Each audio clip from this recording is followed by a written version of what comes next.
અને રામને આપતી. રામ બોરા ખાઈને લક્ષ્મણને આપતા. લક્ષ્મણ નાખી દેતા. રામે પૂછ્યું કે ભાઈ લક્ષ્મણ, તું કેમ બોરા નથી ખાતો ભાઈ? અને લક્ષ્મણનું મગજ જ્યું. એ કે મોટા ભાઈ, આપણે 14 વર્ષથી નકરા બોરા જ ખાઈ છીએ.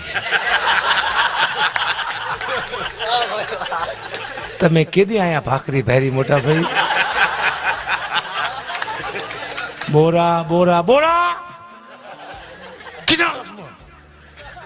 અને લક્ષ્મણ ક્રોધિત હતા જ નહીં સાહેબ, પણ 14 વર્ષ આપણે બોરા ખાઈને તો આપણું મગજ ફટકી જાય.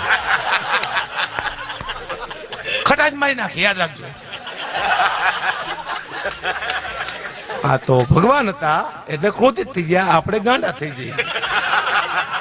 અને તમારા